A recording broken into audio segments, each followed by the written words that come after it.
Dans la journée, j'aurais voulu lui être utile à Jugendbitz. Mais comment? Je lui ai demandé ce que je pourrais faire. Lisez mes livres, choisissez. Vous verrez bien, si vous comprenez.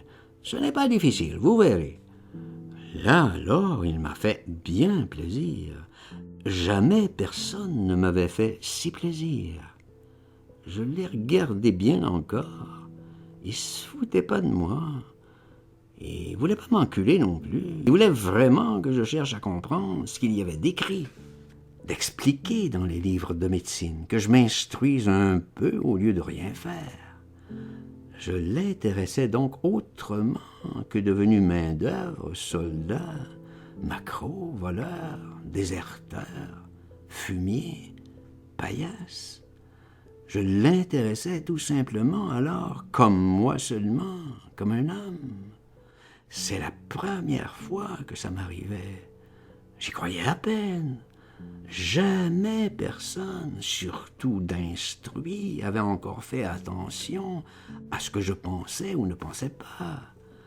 Non que je puisse penser des choses importantes, mais seulement pour essayer de penser aussi avec ma tête. Toujours, ça avait été des trucs infects ou des ordres bien emmerdants, à respecter seulement ce qu'il y avait dans les concubines des maîtres, à servir, à s'en faire vomir le dedans des tripes et de la tête, à force de penser le contraire de ce qu'on pense. La niaiserie écrasante qu'il faut adorer à coups d'angoisse, des 200 000 hontes et brimades filandreuses. Tout ce qu'on va chercher vainement, le point de la vie, là où elle est sensible, là où seulement elle pourrait peut-être parler enfin aux hommes, toujours haineusement, atrocement traquée dans le premier murmure, le premier soupçon de charme, la horde hurleuse, croissante, inlassable, servile et brave.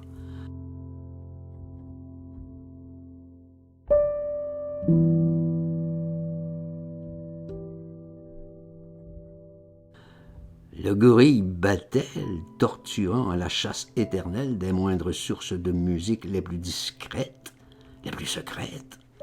La seule ivresse qu'il y ressent, chier dedans jusqu'au tréfonds.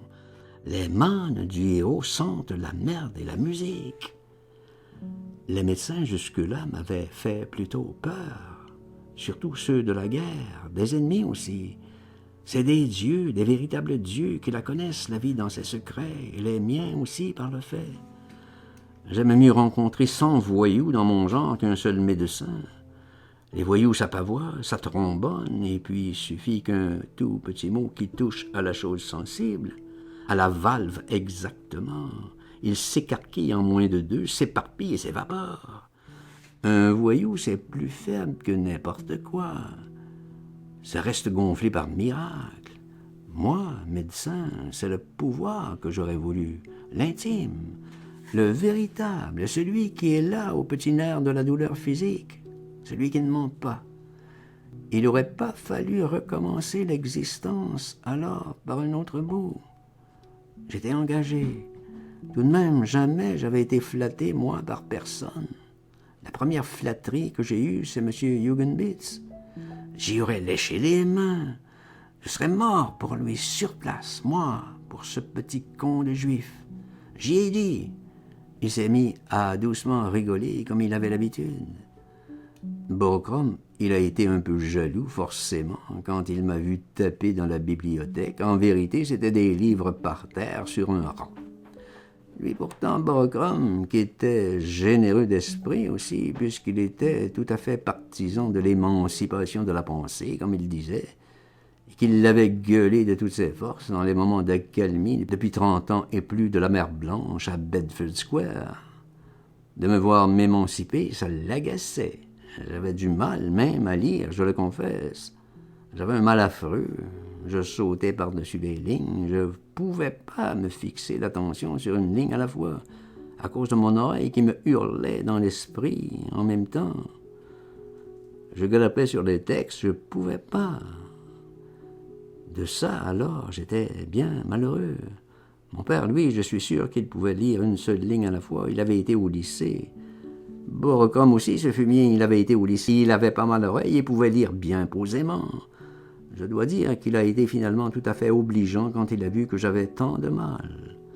Il m'a montré comment il fallait faire pour bien apprendre, résumer chaque paragraphe sur un petit papier avec un crayon, pour qu'alors seulement ça vous reste dans l'esprit.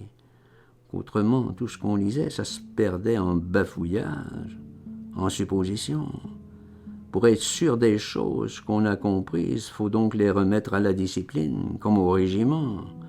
La fin du bluff et du ballon, ça me plaisait.